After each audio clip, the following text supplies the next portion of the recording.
Hi, I'm Rick Tibbetts. Welcome to Unlimit Yourself. I'm glad you're here. In today's episode, I want to talk about a personality type that actively limits the happiness and success of those who possess it. The kind of people who see the glass half empty and no light at the end of the tunnel. Those who carry around a dour and sullen opinion of what is possible for themselves and others. Today, I want to talk about the Disempowered Pessimist. More than a typical pessimist, one who is disempowered has adopted a highly insular worldview, where the idea of what's possible in life is highly restricted, and where the cause of failure can always be attributed to someone or something else. This unproductive mindset robs good, hardworking people of the opportunities that would otherwise be available to them with a more positive, self-assured outlook. There are countless reasons people fall victim to this way of thinking, and I'll explore one of them. But I'm primarily going to focus on how to avoid it, using an example from my own life. So, let's get started.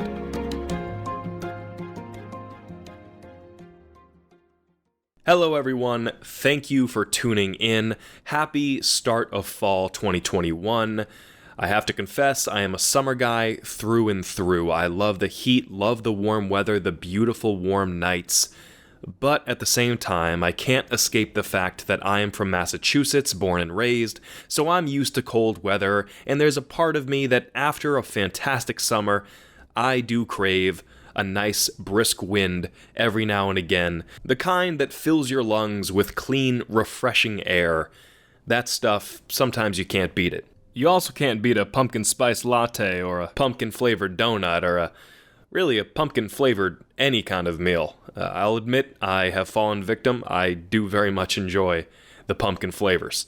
So, especially from Dunkin' Donuts. I will say right now, however controversially, I am a Dunkin's guy. I hardly ever do Starbucks. I have to be in a Barnes & Noble somewhere to be tempted to get a Starbucks coffee. Anyway, this is this has nothing to do with what we're talking about today, but I decided that this week I wanted to speak from the heart about something that I feel very strongly about. A kind of person who I've met time and time again throughout my life. And whenever I meet them, I wish I could sit with them, talk with them, and find out why they think the way they do. Because the kind of things they say elicit a kind of sorrow, a hopelessness in life, in their prospects, and their potential. These individuals, they seem so resigned to the fact that they'll never get anywhere, or if they do, it'll be nowhere significant, nowhere prominent, that they will forever idle at a lowly stature despite their best efforts. I call this particular type of person a disempowered pessimist. See, you can be pessimistic, and that is entirely natural. All of us are pessimistic at times. But a disempowered pessimist, to me, my definition, is somebody who has formed a habit of thought that revolves around pessimism, hopelessness, bad faith, and disbelief in their own potential and that of others. For example, in the face of a go-getter, high achiever, and self-believer, a disempowered pessimist would be quick to say, "Oh, you can't do that. Oh, that's so unrealistic. You don't have the skills to do that. You don't have the money. You can't afford it. Don't humiliate yourself. Why would you even try? Makes no sense for you to even go down that route. It will never work." In addition, they are quick to criticize others, to talk behind their back, to gossip, to claim victim status whenever possible. And lastly, a disempowered pessimist is one who rarely, if ever, introspects. One who never asks, "What have I done to contribute to this negative outcome? How have I hurt this person? What can I do to be a better friend, a better partner, a better sibling? What can I do to change my circumstances for the better?"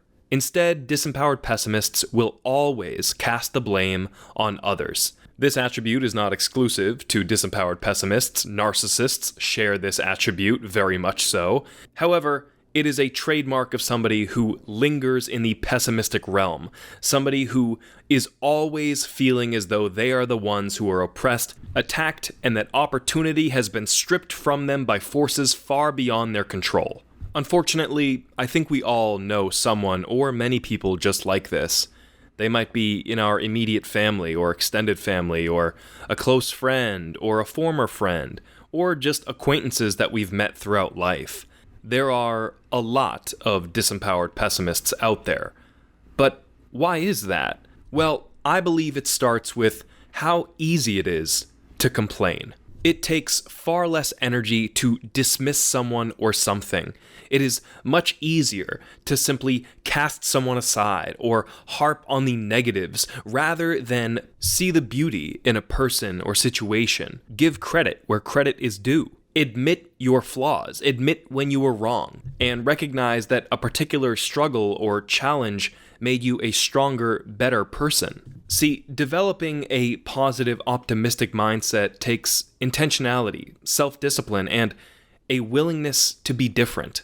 What do I mean by that? Well, in society, at least from what I've observed, we tend to be most comfortable with behaviors, thoughts, and opinions that skew toward the negative. Tell me if this sounds familiar. How was class? It was boring. How's work? Absolutely rough, as always. Are you gonna try that out? Nah, I'm not like those people. I don't have the talent for that. What do you think of that person? They're kinda weird. In these common, everyday back and forths, there is a tendency for us to emphasize the negative, to express our dissatisfaction rather than highlight the positives. Think about how unexpected and almost odd it would be to hear these replies. How was class? Class was great. We talked about something I've been dying to learn about for a long time. How was work? Work's going well. I can't really complain. Are you gonna try out for that? Of course, I definitely have what it takes. What do you think of that person? Honestly, I don't know them that well, but they seem pretty cool. I would love to get to know them more. Of course, these more positive, upbeat responses are not rare. We hear them from time to time, but I think we can all agree they're not nearly as common as the more negative feedback we get in our daily conversations.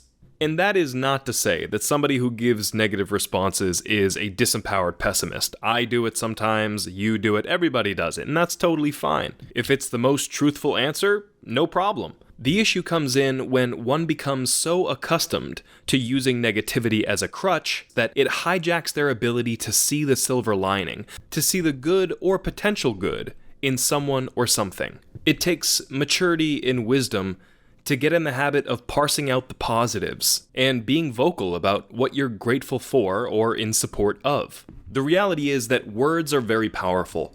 If you make a habit of applying negative vocabulary to your descriptions of thoughts, opinions, events, people, memories, then inevitably your entire frame, your entire outlook on life will shift toward the negative. Even if deep down we feel more positively about something, using negative vocabulary to describe it will train our brain to view it in less desirable, unappealing terms. This pattern of behavior leads to a closed-minded and unproductive worldview that keeps people from seeing the opportunities in front of them and taking the risks or putting in the effort necessary to achieve a desired result.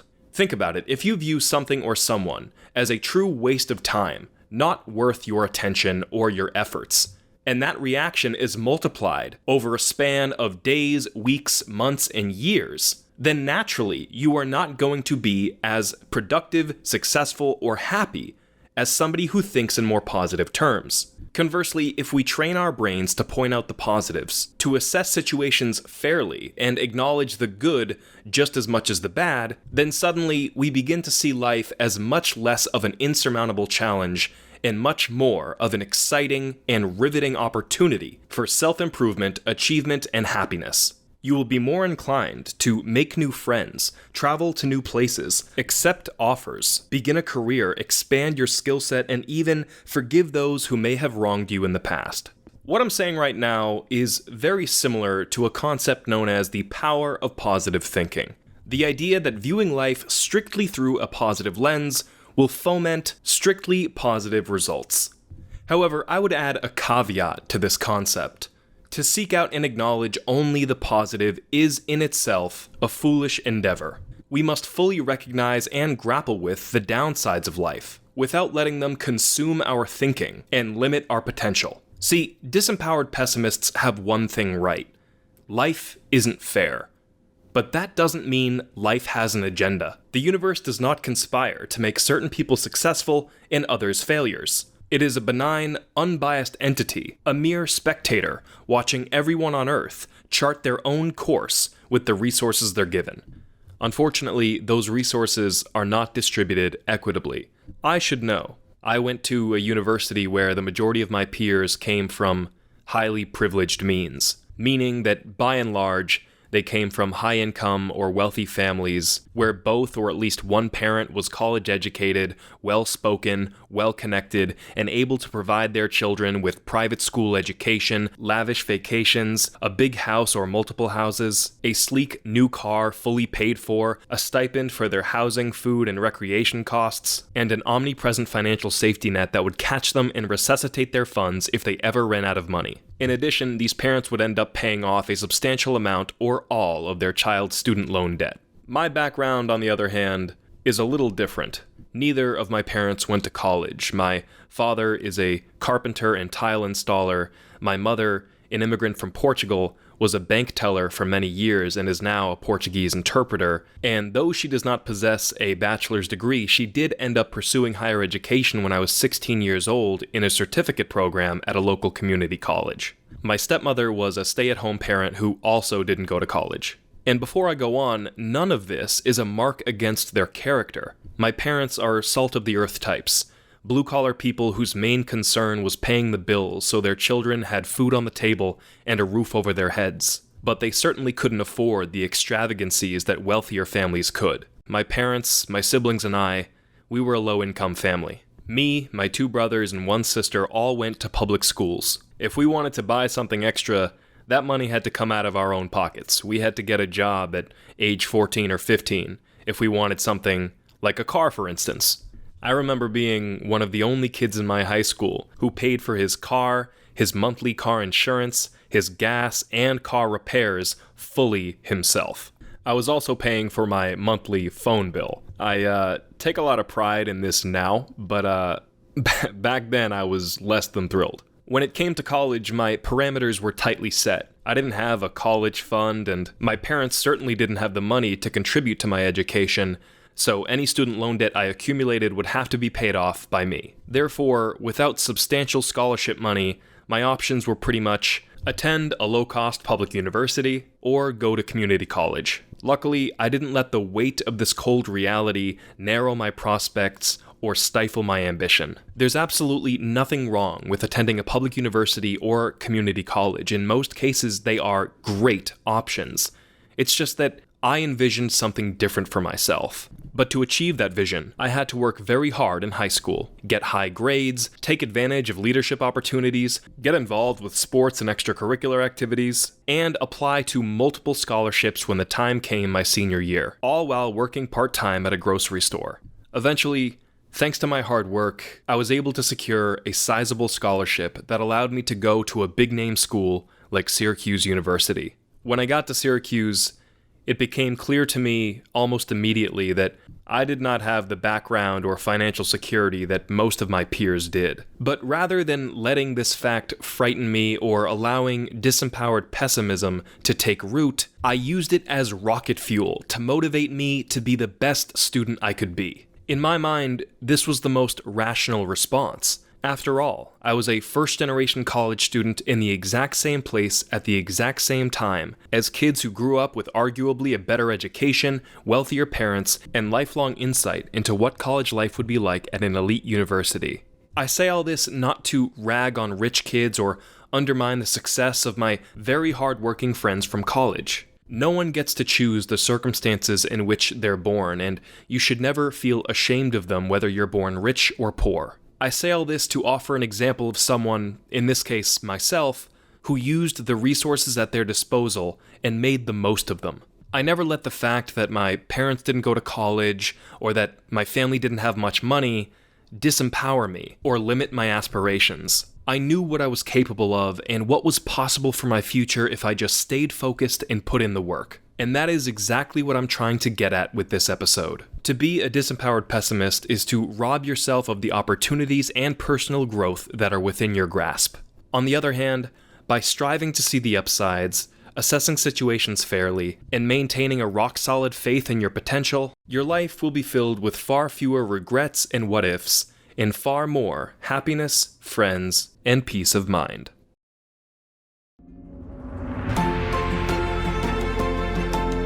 That does it for this episode on the Disempowered Pessimist. Today, we talked about how to spot disempowered pessimism, the many ways it hinders success, the power of language in shaping the mind, and my story of dreaming big and remaining positive despite the many obstacles in my path. Keep in mind that I am no superhero. The only power I possess is feeling empowered to be my best self. And that, my friends, is all you need. Thank you so much for listening, and I'll see you next time.